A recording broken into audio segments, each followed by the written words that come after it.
Welcome back everyone. तो चलो, सबको अच्छे से समझ में आ रहा है तो कंटिन्यू करते हैं। बिल्कुल, बहुत अच्छी बात है, सबको समझ में आ रहा है तो अभी हमने यहाँ पे पढ़ लिया इन सब के बारे में, स्केल्स के बारे में पढ़ लिया। स्केल्स कैसे कैसे डिफरेंट टाइप्स के हैं, कैसे कैसे हम इनको यूज करते हैं डिफरेंट टाइप्स ऑफ कैलकुलेशन में।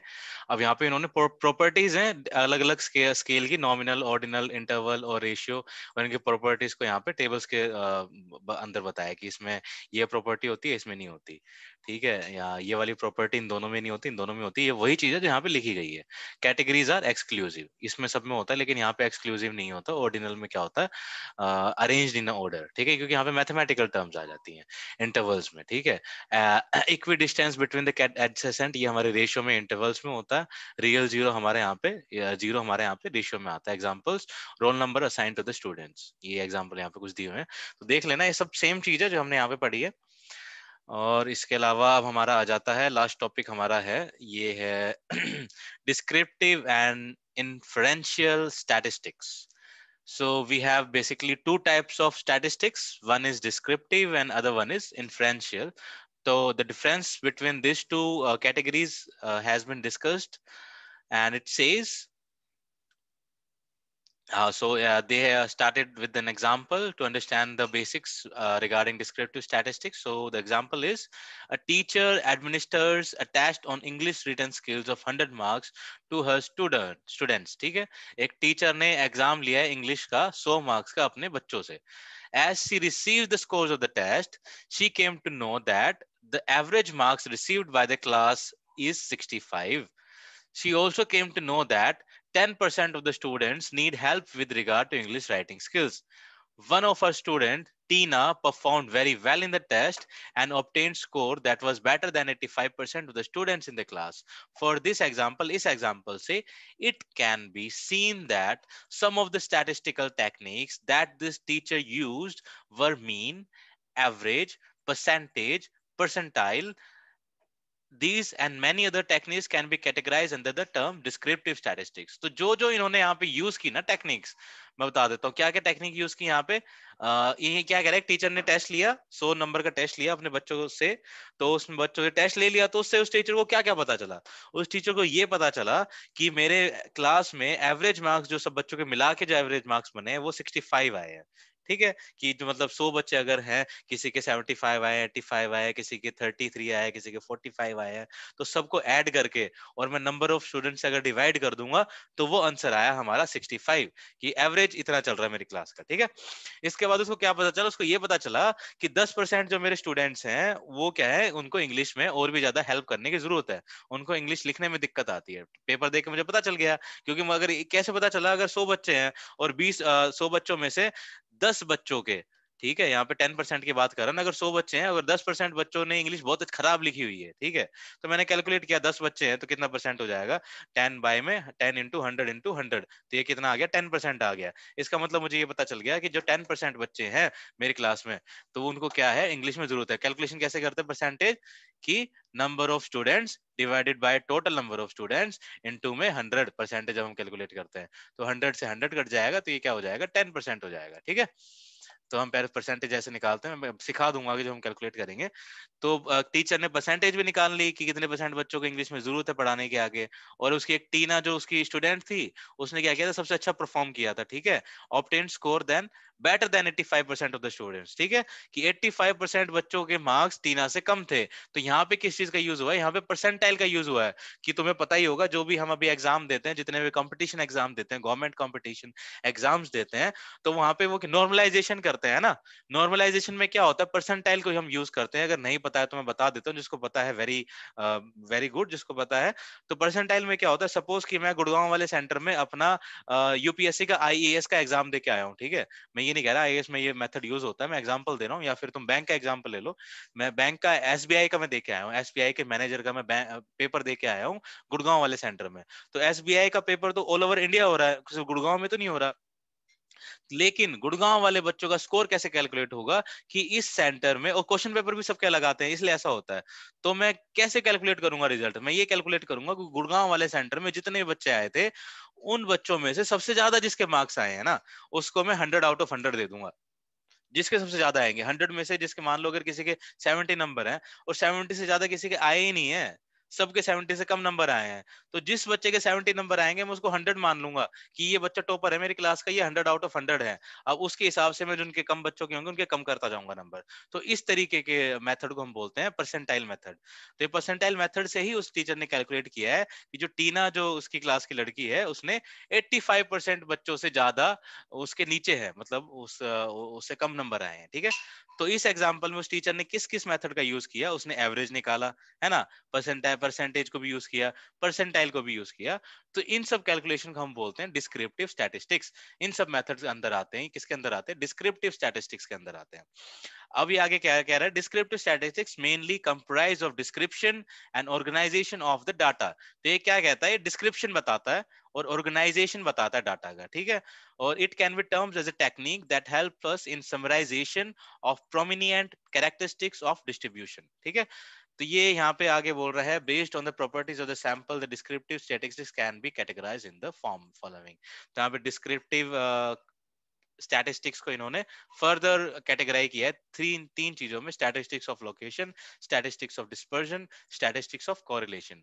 तो स्टैटिस्टिक्स ऑफ लोकेशन मतलब यहाँ पे कुछ लोकेशन का लोचा है। क्या लोचा है, cover techniques like measure of central tendency including mean, ठीक है। यहाँ पे हम क्या करते हैं, जितनी भी ऑब्जर्वेशन होती है, जितने भी हमारे नंबर्स हमारे पास आते हैं, ठीक है, तो इन सबसे हम मीन कैलकुलेट करना, उनका मीडियन कैलकुलेट करना, उनका मोड कैलकुलेट करना, इन सब ऑब्जर्वेशन से फ्रीक्वेंसी डिस्ट्रीब्यूशन निकालना, परसेंटाइल निकालना, ये आ जाता है हमारा स्टैटिस्टिक्स ऑफ लोकेशन। तो इन टर्म्स को अभी लाइटली लेना, ज्यादा सीरियस मत लेना कि मुझे तो पता ही नहीं मीन मीडियन क्या होता है। अभी मैं बताऊंगा भी नहीं क्योंकि तो फिर कॉम्प्लेक्स लगेगा। जब ये टर्म आएंगे ना, यूज होंगे, तब मैं पूरा आपको डिटेल में समझा दूंगा मीन क्या होता है, मीडियन क्या होता है, मोड क्या होता है। बस अब ये याद रखो कि जहाँ पे हम मीन मीडियन मोड जो निकालते हैं गिवन ऑब्जर्वेशन से, गिवन डेटा से, जो हम यूज करके हम कंक्लूजन निकालते हैं, वो आता है हमारा स्टैटिस्टिक्स ऑफ लोकेशन में, ठीक है। इसके बाद ये कह रहा है स्टैटिस्टिक्स ऑफ डिस्पर्जन।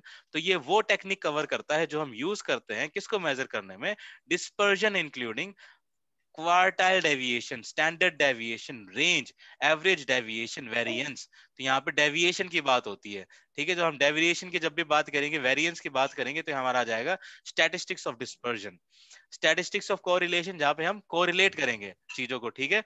यहाँ पे हम क्या करते हैं, include coefficient of correlation like Pearson's product moment correlation, Spearman rank order correlation, Kendall rank correlation. Correlation mainly helps us understand the relationship between variables.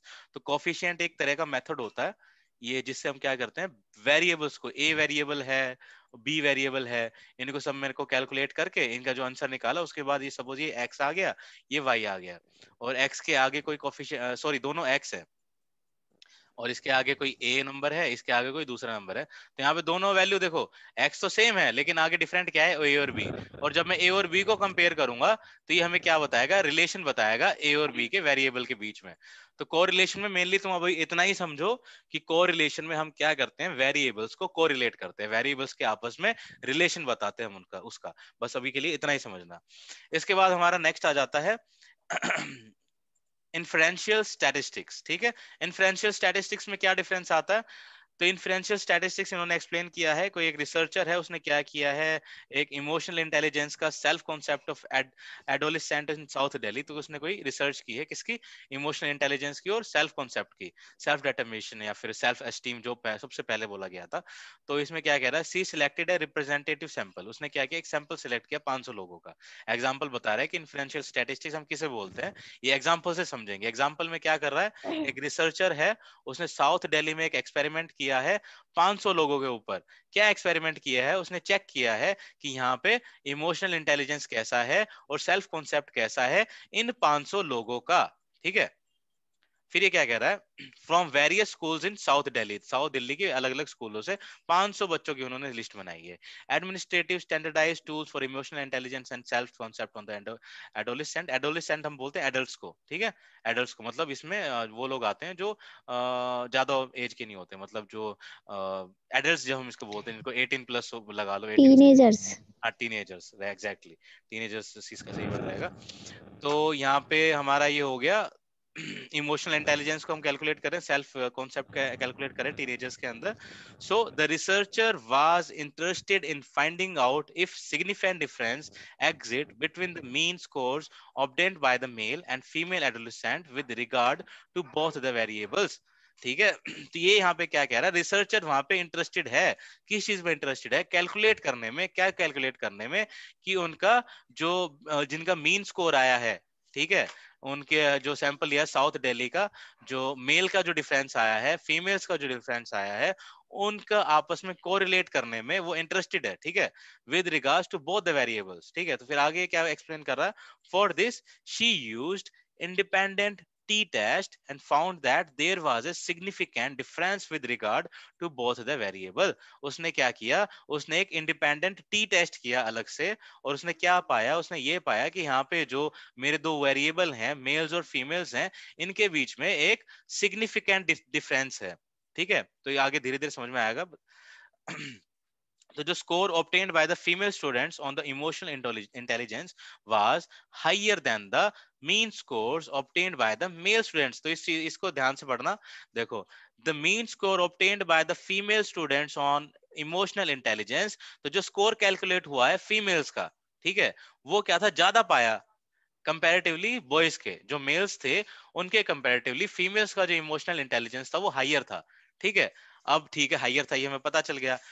इसके बाद बोल रहा है, thus indicating that the females had higher emotional intelligence than males, however no significant difference was found between male and female adolescent with regard to the self concept. लेकिन जब हम self concept को calculate कर रहे थे तब तो हमें कोई ऐसा डिफरेंस पाया नहीं सही से, कि मेल के अंदर या फीमेल के अंदर कुछ अलग अलग डिफरेंस है। दोनों में सेम सेम ही हमें मिला।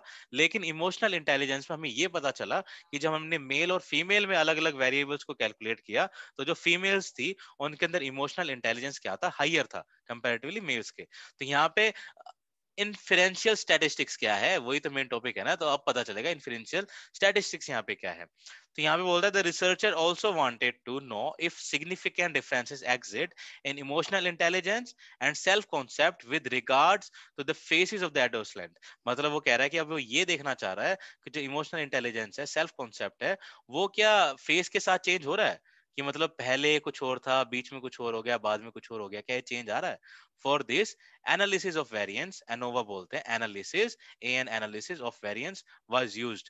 तो ये टेक्निक है इसको कैलकुलेट करने के लिए, was used, the result indicating that no significant difference exist with regard to their variables. तो ये कह रहा है कि ऐसा कोई हमें सिग्निफिकेंट डिफरेंस हमें यहाँ पे नहीं मिला। So that independent t-test ANOVA were technique that can be categorized under inferential statistics। अब तुम यहाँ पे ये समझ लो, ठीक है। तो जो हमने यहाँ पे टी टेस्ट किया था पहले, और उसके बाद क्या किया, अनोवा टेस्ट किया, एनालिसिस ऑफ वेरिएंस। तो जो इस टाइप के टेस्ट होते हैं, जो ये टेक्निक्स होती हैं, जो हमें हेल्प करती हैं कैटेगरीज वाली चीजों को, कैटेगरीज वाली जो चीजें होती है उनको आपस में डिफरेंस पता करने के लिए, ठीक है, सिग्निफिकेंट डिफरेंस पता करने के लिए जो हम टेक्निक को यूज करते हैं अपने डेटा में। जैसे यहाँ पे टी टेस्ट को यूज किया था, राइट, यहाँ पे हमने अनोवा को यूज किया था। तो इस टाइप की टेक्निक्स को हम क्या बोलते हैं, इन टाइप की टेक्निक्स को ही तो हम बोलते हैं इन्फ्रेंशियल स्टैटिस्टिक्स।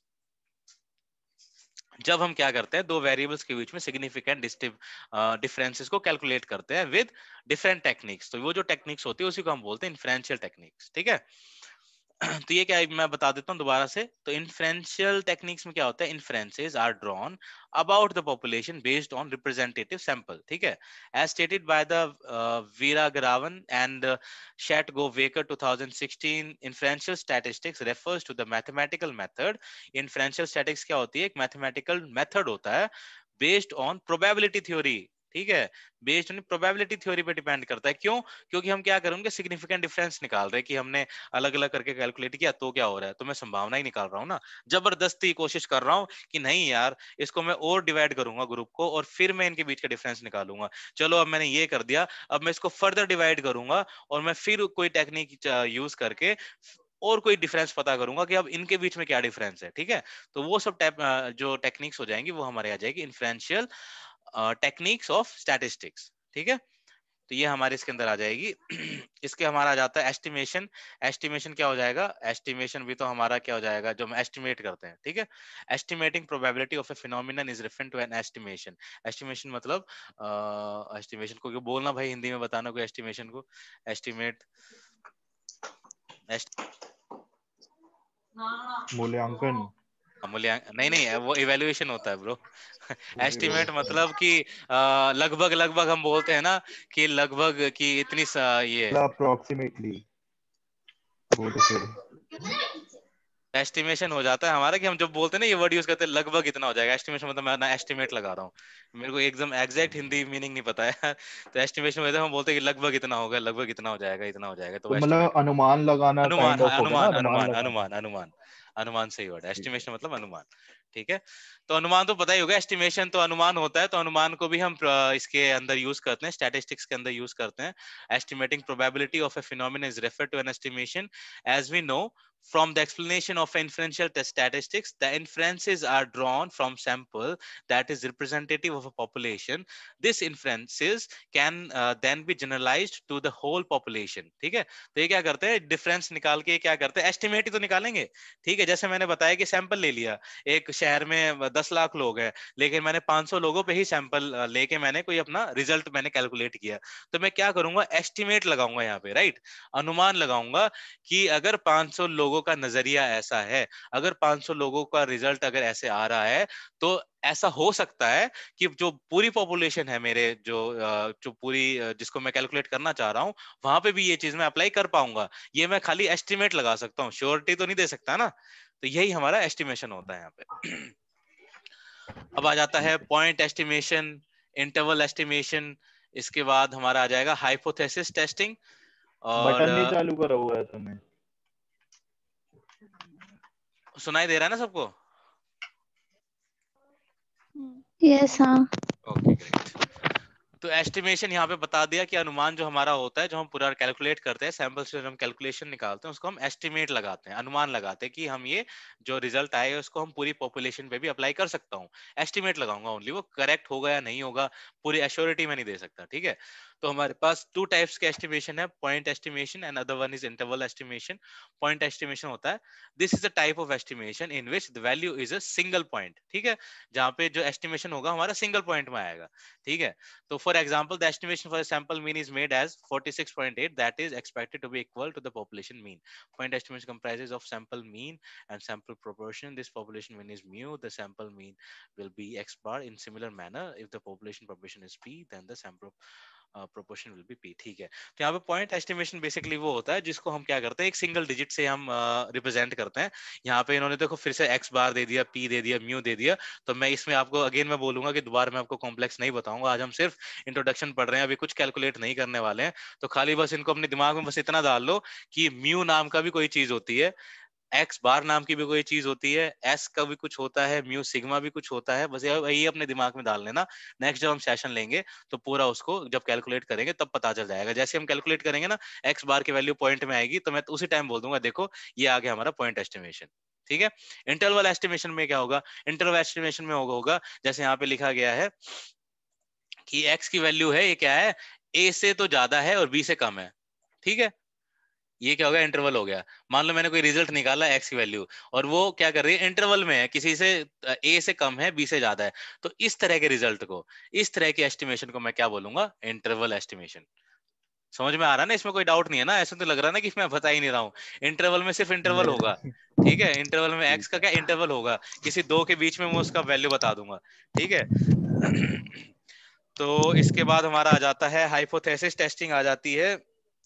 कितना रह गया ये भाई, चलो हो गया, खत्म ही हो गया। हाइपोथेसिस टेस्टिंग आ गई। हाइपोथेसिस टेस्टिंग आती है, one of the significant aspect of research is hypothesis testing. कि हाइपोथेसिस हम क्या कर रहे हैं अभी, यही पढ़ रहे हैं ना, मेजरमेंट कैसे करते हैं हम, स्केल क्या क्या है हमारे। इसके बाद हम टाइप्स पढ़ रहे थे। ओके। तो हाइपोथेसिस टेस्टिंग भी हम यूज करते हैं, किस में यूज करते हैं, रिसर्च में यूज करते हैं एज एन स्टैटिस्टिकल मेथड। तो हाइपोथेसिस में क्या होता है, hypothesis is a tentative statement that is investigated during the process of research. तो हाइपोथेसिस मैं तुम्हें एग्जांपल बताता हूँ। सपोज मैंने कोई एक एक्सपेरिमेंट किया, या मैंने कोई एक सैंपल तैयार किया, उससे मैंने कोई रिजल्ट कैलकुलेट किया। ठीक है। मैंने अब निकाल दिया रिजल्ट। तो जो मेरा रिजल्ट होगा उसके क्या क्या तरीके होंगे, देखो। जो मेरा रिजल्ट आएगा, जरूरी नहीं है कि मेरा ऐसा रिजल्ट निकले कि मैं पक्का ही कोई ना कोई रिजल्ट आ रहा है, मैं एक नई चीज मैंने खोज निकाली, नई चीज मैंने इवेंट कर दी डाटा कलेक्शन से। हो सकता है मेरे को कोई नई चीज के बारे में पता चले, ऐसा भी तो हो सकता है ना, कैलकुलेट करने के बाद भी मेरे को लगे यार नहीं यार कोई नई चीज तो नहीं पता चली, ये तो रफ आइडिया मुझे मिल रहा है, एग्जैक्ट मुझे आइडिया नहीं मिल रहा है। ठीक है, तो जहां पे मुझे एग्जैक्ट आइडिया नहीं मिलेगा, वेरीफाई करने के बाद, मेरी रिपोर्ट वेरीफाई करने के बाद, हम उसको वहां पे बोल देंगे कि नल हाइपोथेसिस, यहाँ पे एक वर्ड आएगा नल हाइपोथेसिस, कि मैंने पूरी डाटा कलेक्ट किया, उसको कैलकुलेट किया, मेजर किया, कंक्लूजन निकाला, उसके बाद मेरे पास कोई एक नया कंक्लूजन नहीं आया, ठीक है, मेरे को एक नई चीज का पता नहीं चला, ठीक है, तो वहां पे हम बोल देंगे उसको नल हाइपोथेसिस। ठीक है, तो यहाँ पे हाइपोथेसिस होती है कि हम जब पूरा रिजल्ट, पूरा कैलकुलेशन कर लेते हैं, पूरा डाटा क्या ऑब्जर्व कर लेते हैं, ऑर्गेनाइज कर देते हैं, लास्ट में जो हम क्या करते हैं उसको वेरीफाई करते हैं, राइट। अब मैंने इतनी मेहनत करी है तो मैं कुछ तो मिलना चाहिए ना मेरे मेहनत से, जो मैंने डाटा को कैलकुलेट किया, कुछ ना कुछ तो मिलना चाहिए ना, कुछ ना कुछ तो नया मिलना चाहिए ना, ठीक है। तो जो हमें जो नया मिलता है, जिसको हम ढूंढते हैं पूरा प्रोसेस खत्म होने के बाद, उसी को हम बोलते हैं हाइपोथेसिस। अब मैंने अपनी लैंग्वेज में बता दिया, अब मैं यहाँ पे दिखाता हूँ आप इनमें यहाँ पे कैसे लिखा हुआ है। तो hypothesis is a tentative statement that is investigated during the process of research। ठीक है, तो ये क्या स्टेटमेंट होती है, पूरा कैलकुलेट करने के बाद मैं क्या स्टेटमेंट दे रहा हूँ उसके बारे में, ठीक है, जो इन्वेस्टिगेशन के करने के बाद during the process of research, research के प्रोसेस के दौरान उसका इन्वेस्टिगेट करने पे मैं क्या स्टेटमेंट दे रहा हूँ, उसी को हम बोलते हैं हाइपोथेसिस। ठीक है, hypothesis pertains to certain phenomenon and is based on the theory. Data is then collected by the researchers in order to validate the hypothesis। ठीक है, डाटा क्या होगा, कलेक्ट करेंगे रिसर्चर, ठीक है, जैसे मैंने बताया था, सेंसस का मैंने एग्जांपल दिया था, ठीक है, सेंसस क्या किया, जो टीचर थे, आंगनवाड़ी वाले लोग थे, आके मेरी डिटेल तो ले गए, डाटा तो ले गए, अब वो डाटा किसके पास जाएगा, वो डाटा आएगा एक रिसर्चर के पास, ठीक है, जो रिसर्चर होगा, रिसर्चर क्या करेगा, उस डाटा को क्या करेगा, उस डाटा पे हाइपोथेसिस करेगा, वो जो रिसर्चर होगा उस डाटा पे करेगा हाइपोथेसिस टेस्टिंग करेगा, कि मेरे को इस डाटा से क्या कंक्लूजन मिल रहा है, यहाँ पे मैं कोई नई चीज इंप्लाई कर पा रहा हूँ कि नहीं कर पा रहा हूँ, या फिर ये जो डाटा आया है ये वही डाटा आया है जो मैंने पहले कैलकुलेट किया था। तो जो रिसर्चर जो उसको वैलिडेट करेगा, उसको वैलिडेट करेगा उस डेटा को, उसी को हम बोलेंगे हाइपोथेसिस। ठीक है, thus the hypothesis is rejected or accepted by the researcher। ठीक है, तो डाटा से जो रिजल्ट मैंने कैलकुलेट किया है, सेंसस जो कैलकुलेट किया, रिसर्चर क्या कर सकता है, उसको एक्सेप्ट भी कर सकता है, ठीक है, और उसको या फिर कैंसिल भी कर सकता है कि नहीं, जो तुमने कैलकुलेट किया है ना, ये कोई जरूरी नहीं कि ये सही हो, तुम 500 लोगों का रिजल्ट लेके आ गए, हमारे शहर में तो 5 लाख लोग हैं, ठीक है, और तुमने तो जहां जहां से लोग उठाएंगे तो ऐसी ऐसी लोकेशन है जिसमें से कोई रिजल्ट निकलेगा ही नहीं, तुमने तो सारे गाँव के लोग ले लिए, ठीक है, तुमने शहर का तो कोई लोग ही नहीं लिया, तो एज एन रिसर्चर वो क्या करेगा, उसको कैंसिल कर देगा, नहीं ये जो तुमने रिपोर्ट बनाई है इसको तुम खत्म करो, इससे कोई कंक्लूजन नहीं निकल रहा, हटाओ इसको। तो उसने क्या कर दिया, रिजेक्ट कर दिया। तो ठीक है, तो रिसर्चर क्या करता है, हाइपोथेसिस को रिजेक्ट भी कर सकता है, एक्सेप्ट भी कर सकता है based on the result obtained. ठीक है, तो hypothesis testing is also referred to as a process. तो इसकी डेफिनेशन है, डेफिनेशन क्या है, it is a process involving statistical decision making with regards to the population value that is based on the sample value. ठीक है, तो ये क्या कह रहा है, ये प्रोसेस है, क्या प्रोसेस है, स्टैटिस्टिकल डिसीजन का, कि मैं डिसीजन कैसे ले पा रहा हूँ, किसके बेसिस पे, जो मैंने सैंपल जो मैंने लिया था, 500 लोगों का सैंपल लिया था आउट ऑफ 5 लाख पीपल के ऊपर, तो 500 लोगों से जो मेरा रिजल्ट आया है, क्या मैं उसको पूरी पॉपुलेशन पे अप्लाई कर सकता हूँ, अगर अप्लाई कर सकता हूँ तो वो एक्सेप्ट हो जाएगा, अप्लाई नहीं कर पाऊंगा और मुझे लगा कि नहीं इसमें कुछ गड़बड़ है, तो वो क्या हो जाएगा, रिजेक्ट हो जाएगा। अब टाइप्स ऑफ हाइपोथेसिस आ जाते हैं, टाइप्स ऑफ नल हाइपोथेसिस, जहां पे मेरे पास कोई रिजल्ट नहीं आता, जिसको हम बोलते हैं जीरो। ठीक है, यहाँ पे क्या होगा, रिजल्ट आ गया लेकिन मैं क्या किया, उसका कंक्लूजन कुछ भी नहीं निकला। ठीक है, in a research attempts are made by the researcher to reject the null hypothesis. Null hypothesis is also referred to a hypothesis of no difference as null hypothesis implies, जिसमें क्या किया, बाद में कंक्लूजन में कुछ कंक्लूजन नहीं निकला, समझे, कैलकुलेट कर लिया, सब कर लिया, लेकिन वहां से कोई एक बढ़िया सा कंक्लूजन नहीं निकल रहा, मैं उसको कोई इफेक्टिव, मैं उसको कुछ इफेक्ट नहीं देख पा रहा उसके। There is no difference between two groups. For example, if a researcher wants to study if there is an significant difference in the job satisfaction of government and private bank employees. ठीक है, इन्होंने बहुत अच्छा example दिया, मैंने research कर रहा हूँ, किस पे रिसर्च कर रहा हूँ, कि भाई सरकारी नौकरी वाले जो लोग हैं और प्राइवेट नौकरी वाले जो लोग हैं, तो जॉब सेटिस्फेक्शन दोनों में किस तरह का है। मैंने पूरा डाटा कलेक्ट किया, 1000 लोगों से बात करी, कैलकुलेट कर लिया, लास्ट में मेरा एक कंक्लूजन आया कि यार इसमें तो प्राइवेट लोग वाले भी आधे खुश हैं आधे दुखी हैं, सरकारी नौकरी वाले भी आधे खुशी हैं आधे दुखी हैं, तो मैं अब क्या कंक्लूजन बोलूं, क्या बोलूं, मैं यही बोलूंगा यार कुछ नहीं हुआ, दोनों सेम सेम है। तो इस तरह की हाइपोथेसिस क्या हो जाएगी, नल हाइपोथेसिस हो जाएगी। ठीक है, अब अल्टरनेटिव हाइपोथेसिस में क्या हो जाता है, अल्टरनेटिव हाइपोथेसिस में क्या हो जाता है, हम अल्टरनेटिव के लिए जाते हैं, वर्ड से पता चल गया ना, अल्टरनेटिव हाइपोथेसिस मतलब हम अल्टरनेट दूसरे रास्ते पे जाएंगे, ठीक है।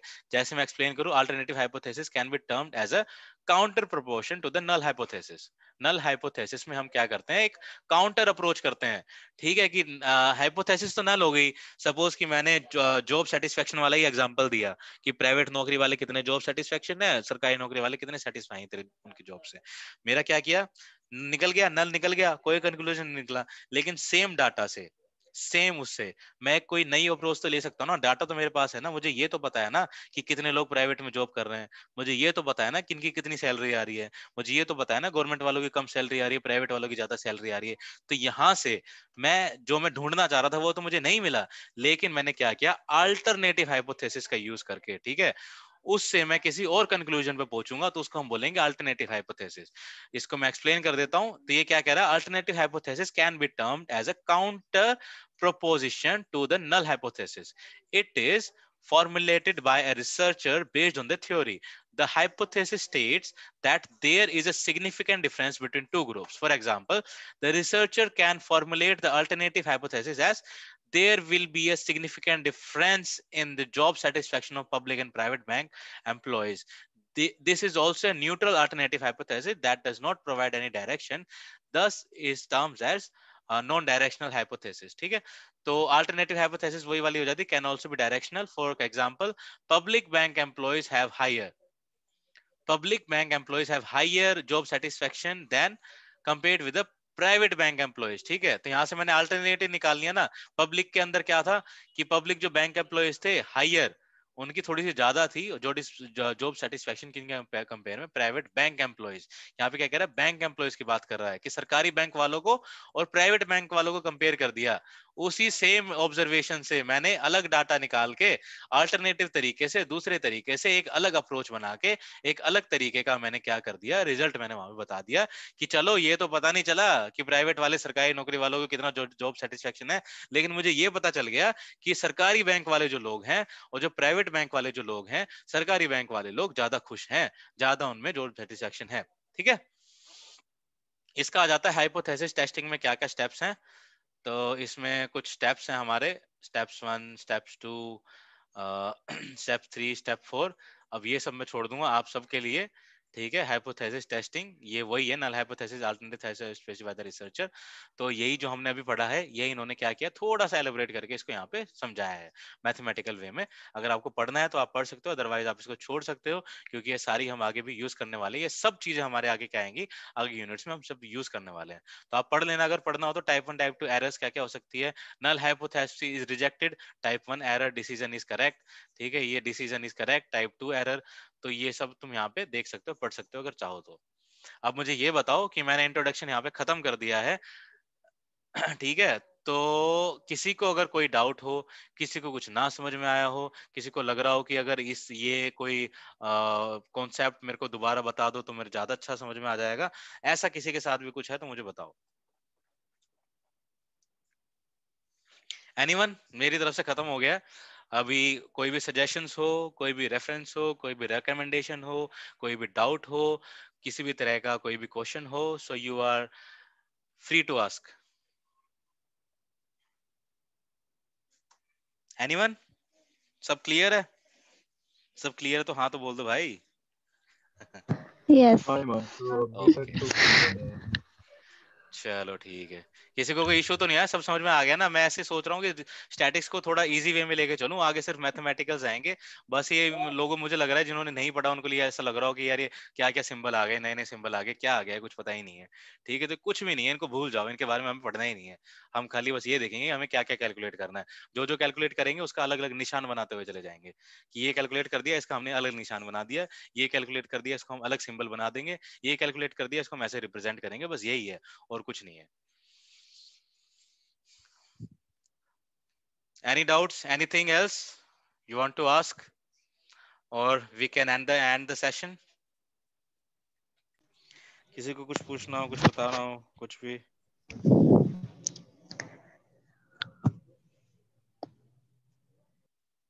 नहीं, कुछ नहीं पूछना। Okay, then good. अच्छा, एक चीज मुझे बताओ कि अभी आज रात को वो सेशन लेना है, इंट्रोडक्शन टू साइकोलॉजी। तो सीरियसली मुझे बता देना कि सब रिवाइज करोगे तो ही उसका फायदा रहेगा। अगर तुमने डाउट्स अगर तुम्हारे पास हैं तो ही मेरा दोबारा रिवाइज करने का फायदा रहेगा। अगर अगर तुमने पढ़ा ही नहीं है, रिवाइज खुद से किया ही नहीं है, और मैं रिवीजन दूंगा ना, तो उसका इतना बेनिफिट नहीं होगा जितना बेनिफिट तुम्हारे एक बार रिवाइज करने के बाद मैं दोबारा जब रिवाइज करूंगा उसका बेनिफिट होगा। तो प्लीज एक बार आप देख लेना या फिर रिवाइज कर लेना, थोड़ा थोड़ा रिवाइज कर लो, खाली कंटेंट ही देख लो क्या क्या है, एक बार देख लेना।